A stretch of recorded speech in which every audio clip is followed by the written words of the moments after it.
Hi everyone. Today I'd like to talk about a very special Interpol case of Alan Stevenson, a British Australian national who was arrested in Prague last year. He spent several months in detention, and it sparked an investigation into Interpol abuse. So this is where it becomes very interesting. Obviously, this is something that's been happening for a long time. I've been talking about it for a decade. But in Alan's case, he was detained for 4 months. He spoke about the horrendous conditions that he faced in Czech prison. And it was on the basis, allegedly, of debt that he'd left in Qatar when he left the country. He'd worked there previously. But this debt didn't exist, actually. Alan had cleared everything and moved on with his life. He was never contacted and never told about any debt that he might have. And despite being quite easy to find on the internet, on LinkedIn and so on, was never contacted. And yet cases were taken against him in Qatar. And for bounced checks, apparently. He didn't have an opportunity to defend himself, and a conviction in absentia was secured against him. Now, it was on this basis that Qatar authorities, ultimately coming from a bank there, reported Alan to Interpol under the category of fraud. Now, this triggered his arrest when he was travelling to Prague, and triggered 4 months in detention, followed by the actions that Alan's about to take, in fact. One interesting thing is the Czech authorities have come back and ruled, or the courts have actually ruled, that the arrest was unlawful, that the Interpol notice was unlawful, and this was a breach of human rights. So this is probably the first time that aside from the United Kingdom, that a European country has come back with such an official ruling that can then be used to take actions in other courts, such as a European Court of Human Rights. I'm reading an article now. It says a spokesperson for the Czech Justice Ministry said it was concerned by the disproportionate number of red notices issued by some countries on allegations of bank fraud, but that the Czech authorities had no control over Interpol's database. Now, this raises the very real issue of trusting Interpol as an international authority on crime, an international sharing agency. Now, these arrests are being facilitated by countries because of their trust for Interpol itself, not because of their trust of the end user of Interpol, and that end user is China, Russia, Egypt, Turkey. Would we trust these countries to give us correct information, and would we act on that in a normal law enforcement sense? Now, the answer is no. But if they run it through the Interpol database, of which they're members, they're member countries, they make their donations, they run it via Interpol's database, and it's on the basis of our trust for Interpol that we're making these arrests, like Alan Stevenson. Now, this is happening, as the Czech authorities have noticed, with increased frequency. And for the purpose, when we're talking about banks, this is for the purpose of extortion, intimidation, or harassment. Now, in Alan's case in particular, he didn't owe any money. He was never contacted to advise him that he owed money. If he had been contacted, he would have made those corrections with them directly. Instead, they sought recourse through Interpol's database, which led to his ultimate incarceration and this subsequent investigation. When it comes to banks, we're facing their own fraud. We're facing situations where a bank is deliberately seeking the arrest of a former customer for the purpose of requesting that they pay the bank money, whether or not they owe it. Now, in this case, it could have been used for extortion. I've had several other clients who have been detained in European countries on the basis of Qatari bank-issued Interpol notices. Now, Alan's case is extreme because he absolutely owed nothing, but in other cases, people had owed smaller amounts. In fact, they'd been trying to negotiate with the banks directly, trying to enter payment plans, and the banks just weren't having it. They simply thought it would be easier to go to Interpol and ask Interpol to arrest this person in Europe and hold them until they could come up with an agreed repayment plan for the bank. Now, if that's not extortion, I don't know what is. But ultimately, as I was saying, this does come down to the fact that countries are trusting Interpol. If Interpol asks them to arrest someone, they will arrest that person. They will detain them pending extradition proceedings. Now, 4 months is around average for someone to be detained, and that is the duration that Alan was detained. 4 months is average for when an extradition request is made against that party in a country like Czech. And the proceedings take usually around 4 months to conclude. And in that 4 months, both countries will submit, Alan, for example, would submit his evidence that he shouldn't be extradited, and Qatar should submit their evidence of why he should be. Now, that whole process takes around about 4 months if it doesn't go to an elongated trial. So in this case it didn't, and the Czech authorities ruled that Alan should be released and that his initial arrest was a violation because no crime had been committed. But what's happened is we're trusting Interpol and we're subjecting innocent people to months of detention. And now 4 months, like I said, is average, but it can easily go to 9 to 12 months if it happens to go all the way to trial.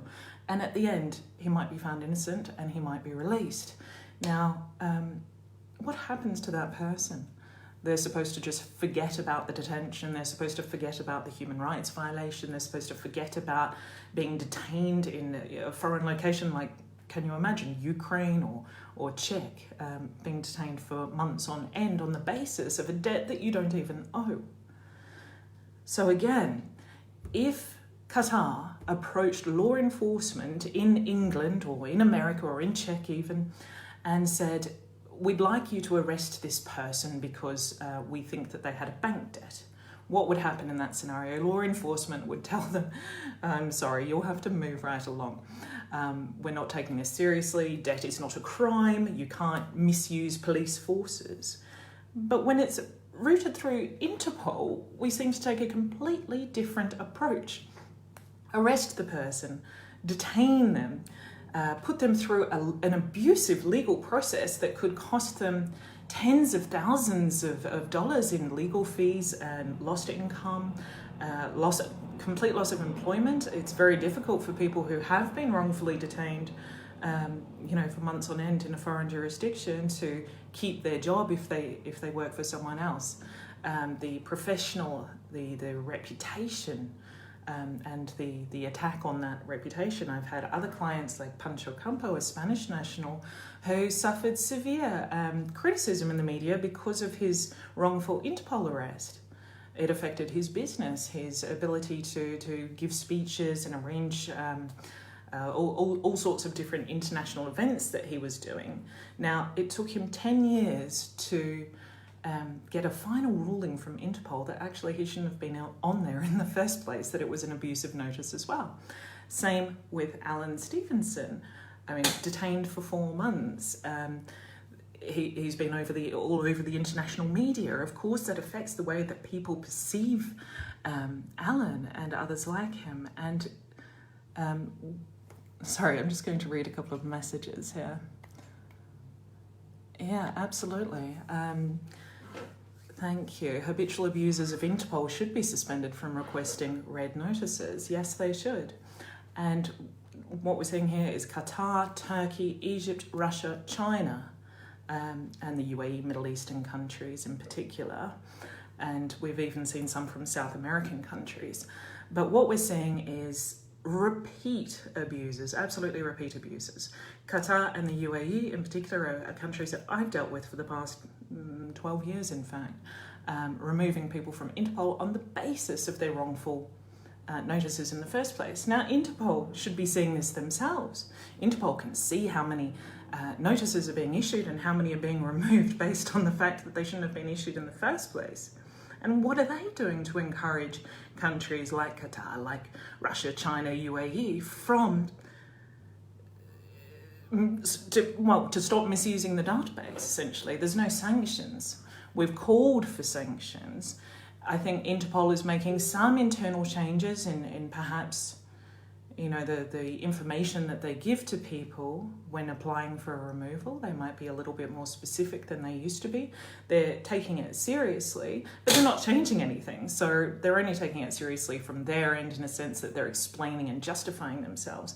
But have they issued sanctions against countries that are continuous abusers, like the UAE, like Egypt, like countries who put journalists, list journalists as being terrorists and debtors as being fraudsters? This is the kind of abuse that Interpol should be disallowing. So there have been several documentaries actually over the past 5-6 years that investigate what could possibly be compelling Interpol to be so flexible with accepting their notices and with withholding criticism of countries who are frequent abusers. And what they've suggested is, number one, the financial contributions that these countries have made. Number two, these countries have their own representatives on Interpol's board. We had a director was from China. In fact, he got arrested back in China. But yes, we had Emiratis on the board. We've got Qataris. We've got Chinese. It's very, very difficult when the organisation itself is run by the very countries who we're talking about abusing. Then we have the financial incentives coming from all of these countries. We've had 50 million maybe from UAE, another 10 million from Qatar. And we have these joint projects that are happening all the time. And for example, collaborations, say the UAE and Qatar might be collaborating with Interpol on specific projects like betting fixing and that sort of thing. But of course it's valuable. We want the input from the UAE, we want the input from Qatar on a crime fighting basis, we want information about terrorist groups. But that doesn't mean that they can't stand up to them and say, okay, we have this reciprocal arrangement, that's great, but you just have to stop doing this. It's just about setting boundaries, and Interpol hasn't set boundaries. Interpol has avoided accountability, avoided legal liability, avoided being held responsible, and avoided having to compensate victims of abuse. So this is why Alan Stevenson's next steps are really important to making Interpol more accountable in the future. He's reviewing his legal options at the moment. This was clearly an abusive case. He has suffered, not only financially, but suffered emotionally, and his mother, in fact, died while he was in prison as well. So there's a lot of, very sad effects that this detention has had on his life. So in taking further action against Interpol itself, but also the bank that issued this, I think is a really important step. I think that's all, but yes, I think, a class action suit is something that is being explored now in the United States, and I think we have another client taking action in the US about his Interpol notice. Fortunately, it didn't lead to his detention. It only led to some questioning in the United States, but that's because the US doesn't really take Interpol notices seriously, so that should also tell us something. And we have another American client who was subject to an Interpol red notice issued by a hotel tycoon in Dubai, simply for a personal matter. So he's looking to take action as well. It's very important that people group together, and certainly you can contact us to discuss those potential next steps, because we are looking at action against the individuals who put people on the database, and that could be a bank, it could be a business partner, it could be anyone really, a vindictive person of the past, or in some cases like Egypt, listing journalists as terrorists, that sort of thing. That can be dealt with in a different way again. But if there is an individual on the other end of what's turned into an Interpol notice, or if there's an institution, a bank, or a private company, they could potentially be liable for their actions. So that's something for them to keep in mind when they click their fingers and put people on Interpol. Nowadays, it's possible to seek justice internationally.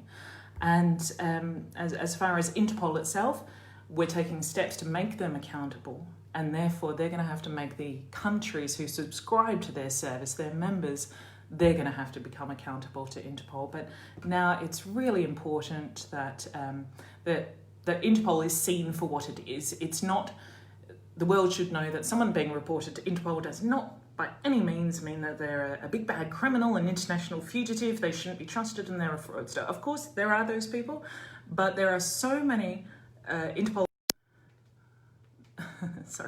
there's so many Interpol abusive notices now that that it no longer holds that prestige or respect that it used to. In fact, it's nothing more than a messaging system. But okay, thank you very much for listening, and I'll keep you updated certainly on this case. And if anyone else has any more questions on Interpol or any class actions against banks or anything like that, anyone who's been affected by a wrongful Interpol notice, please get in touch and we'll try to help you. So thanks very much for tuning in, everyone. Have a good day.